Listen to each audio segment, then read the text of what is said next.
Kembali lagi bersama saya akan memaparkan materi peradaban Cina dari India sebelum keislaman. Pertama ada peradaban Cina sebelum masa keislaman. Sejarah Tiongkok adalah salah satu sejarah kebudayaan tertua di dunia. Penemuan arkeologi daerah Tiongkok telah didiami oleh manusia purba sejak 1,7 juta tahun yang lalu. Peradaban Tiongkok berawal dari berbagai negara kota di sepanjang lembah Sungai Kuning pada zaman Neolitikum. Sejarah tertulis Tiongkok dimulai sejak dinasti Shang. Budaya, sastra, dan filsafat Tiongkok berkembang pada zaman dinasti Zhou. Dinasti ini merupakan dinasti yang paling lama berkuasa. Pada zaman dinasti inilah aksara Tionghoa modern mulai berkembang. Pandangan konvensional terhadap sejarah Tiongkok adalah bahwa Tiongkok merupakan suatu negara yang mengalami pergantian antara periode persatuan dan perpecahan politik yang kadang dikuasai oleh suku bangsa asing, yang sebagian besar terasimilasi ke dalam populasi suku Han. Kemudian, Kekaisaran Cina sebelum masa keislaman. Di sini ada dinasti Xia. Dinasti Xia adalah dinasti pertama yang diceritakan dalam catatan sejarah seperti catatan sejarah Agung dan Bambu. Dinasti ini didirikan oleh Yu yang Agung. Sebagian besar arkeolog sekarang menghubungkan dinasti Xia dengan hasil-hasil ekskavasi di Erlitau, Provinsi Henan yang berupa temuan perunggu leburan dari sekitar tahun 2000 sebelum Masehi. Menurut sejarah Bambu, pemerintahan dinasti ini adalah antara 1989 sampai 1558 sebelum Masehi. Kemudian dinasti Shang. Ibu kota dinasti Shang berada di kota Anyang yang terletak di sebelah utara lembah Sungai Kuning. Dinasti Shang menggolongkan masyarakatnya secara sederhana sesuai peranannya. Golongan yang berkuasa adalah para raja beserta birokrasinya yang mengatur pekerjaan dalam kehidupan rakyat. Pada masa dinasti ini dikenal tulisan. Awal terciptanya tulisan Cina berkaitan dengan kepercayaan yang dianut dinasti Shang. Raja-raja Shang juga seorang pendeta yang sering memohon kepada dewa. Kemudian ada dinasti Zhou. Ciri peradaban yang menonjol pada dinasti ini adalah dibentuknya pemerintahan pusat yang kuat. Hal tersebut didukung oleh para bangsawan yang memiliki kecakapan dalam mengembangkan sebuah negara. Zaman dinasti ini ditandai dengan kemajuan kreativitas intelektual. Berikut ajaran filsafat yang mereka kembangkan. Ada filsafat Konfusianisme, Taoisme, Mohisme, Sofisme, individualisme, legalisme. Kemudian dinasti Qin. Qin Shi Huang dinobatkan menjadi kaisar pertama Tiongkok bersatu pada tahun tersebut. Dinasti ini terkenal mengawali pembangunan tembok besar Tiongkok yang belakangan diselesaikan oleh dinasti Ming serta peninggalan terakota di makam Qin Shi Huang. Kontribusi terbentuknya pemerintahan terpusat, penyatuan undang-undang hukum, diterapkannya bahasa tertulis, satuan pengukuran, dan mata uang bersama seluruh Tiongkok. Kemudian ada juga dinasti Han.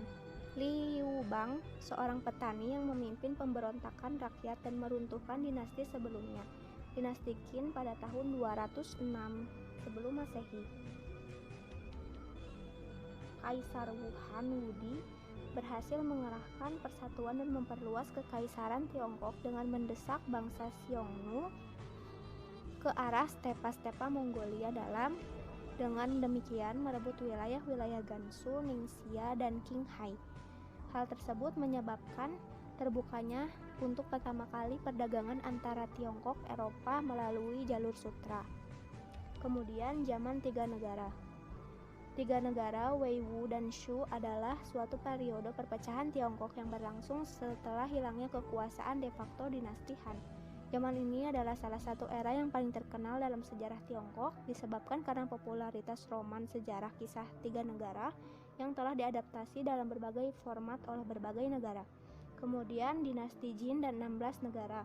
Tiongkok berhasil dipersatukan untuk sementara waktu pada tahun 2280 oleh dinasti Jin.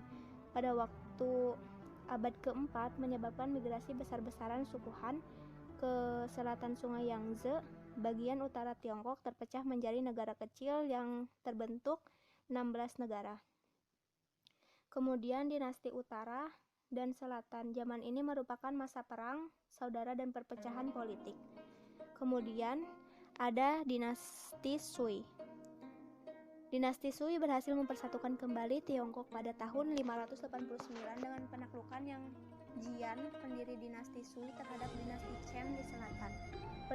Periode kekuasaan dinasti ini ditandai dengan pembangunan terusan besar Tiongkok dan pembentukan banyak lembaga pemerintahan yang nantinya akan diadopsi oleh dinasti Tang. Kemudian, peradaban India sebelum masa keislaman. Nama India berasal dari kata Sin yang berarti nama penguasa terdahulu, yaitu anak dari Nabi Nuh yang menguasai lebih besar dibanding dengan saudaranya yang lain, yaitu Hind dan Bang. Kata Sin berarti Bharata. Dari sanalah timbul agama Brahmana yang terkenal dan juga Buddha Gautama. Kondisi umum India sebelum masuknya Islam, pada abad ke-6 sebelum Masehi, bangsa Arya dan dari Persia datang menguasai Punjab dan Benaras dengan membawa kepercayaan adanya Tuhan secara nyata. Dengan dasar kepercayaan bangsa Arya adalah syirik. Bangsa Arya yang lebih kuat memaksa bangsa Dravida untuk menganut kepercayaannya dan juga berkembang menjadi Brahmana yang melahirkan kasta-kasta. Pada tahun 557 sebelum Masehi lahir Gautama Buddha di Kapilavastu, kaki gunung Himalaya, yang menjadi pelopor lahirnya agama Buddha. Suku asli India adalah bangsa Dravida. Orang Dravida mempunyai ciri berkulit hitam. Pada saat itu mereka belum mempunyai kepercayaan atau agama yang tetap. Kemudian agama Hindu muncul di tengah-tengah perkembangan kebudayaan Arya. Pengaruh bangsa Arya sebagai bangsa pendatang, Arya memandang orang-orang Dravida sebagai penduduk yang lebih rendah. Namun bangsa Dravida merupakan bangsa yang kaya karena dapat mengembangkan peradaban kebudayaan yang cukup tinggi.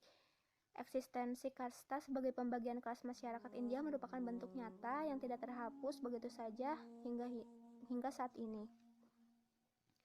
Agama di India sebelum pra-Islam. Menurut Bowkut, periode agama di India adalah sebagai berikut. Ada agama primitif, periode agama bangsa Dravida yang dibuktikan dengan budaya kota kuno sekitar 2000 sebelum Masehi. Ada periode Veda. Periode epos Brahmani adalah masa proses pengembangan Hinduisme karena pemuka agama Hindu masa tersebut disebut dengan Brahmana atau pendeta. Kemudian ada periode filosofis, masa lahir dan berkembangnya aliran Buddha dan Jaina. Kemudian periode selanjutnya adalah periode reinkarnasi, invasi Islam, dan lain sebagainya. Kemudian perkembangan kerajaan-kerajaan India sebelum keislaman. Ada kerajaan Maurya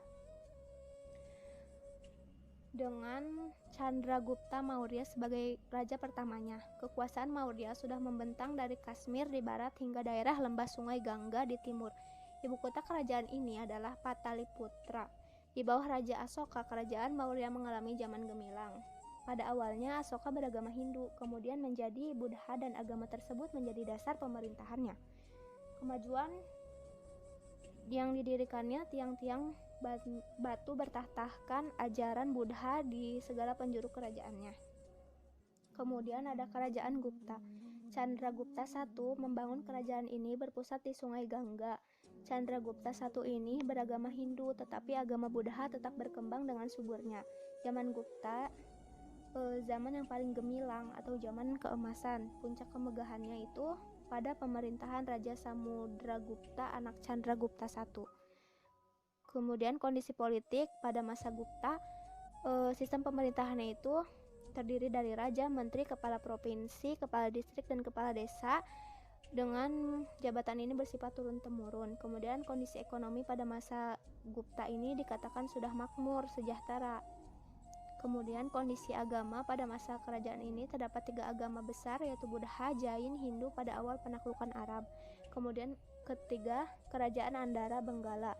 Kerajaan Andhra didiami oleh bangsa Dravida, letaknya di pantai Teluk Benggala di antara muara sungai Godavari dan Krishna. Selama Raja-Raja Andhra memerintah, agama Brahma dan budaya keduanya mendapat penghargaan yang sama. Kerajaan Andhra makmur dan terkenal sebab mempunyai perhubungan laut juga dengan luar negeri. Kerajaan Parthi Hindia Barat. Di zaman ini terjadilah perpindahan bangsa-bangsa asing Asia Tengah ke India. Raja yang terkenal dari bangsa Parthi itu ialah Gondopares. Raja ini yang membawa agama Kristen ke tanah India.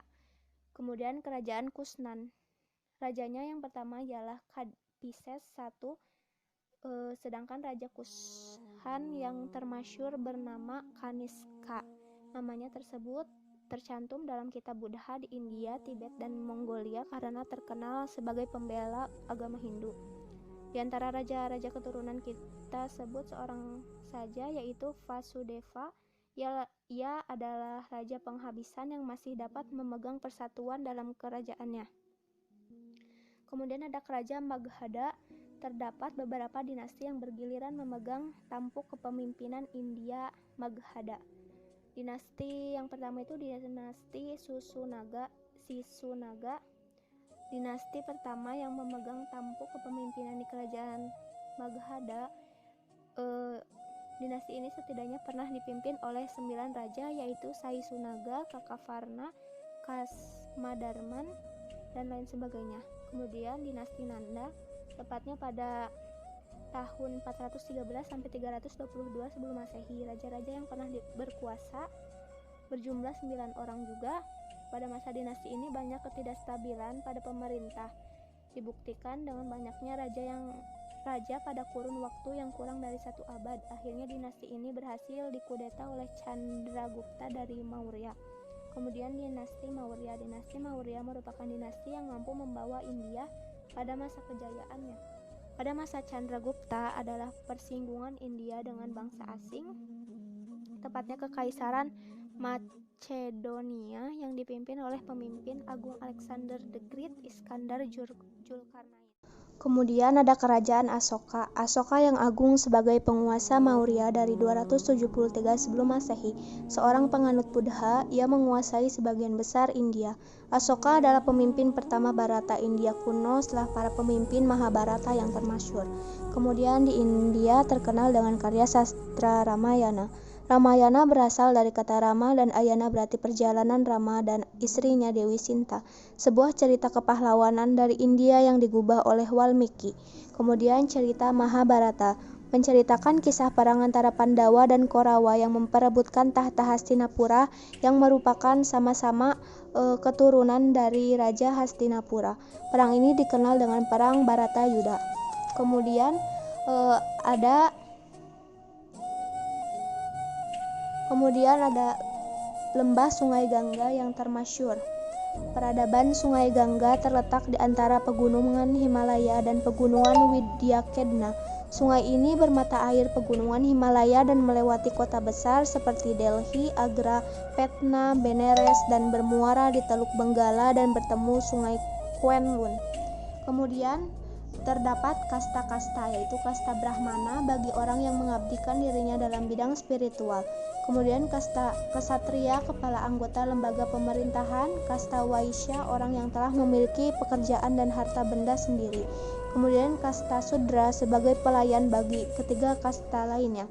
Terakhir ada tradisi pembakaran mayat, merupakan tradisi di India bertujuan agar jasadnya cepat menyatu dengan alam dan rohnya tahu bahwa dia sudah meninggal dan melanjutkan ke surga. Sebelum dibakar, jenazah akan dicelupkan ke Sungai Gangga sebagai penyucian dari dosa. Setelah dibakar juga, abunya akan diarungkan ke Sungai Gangga karena Sungai Gangga dipercaya sebagai sungai yang suci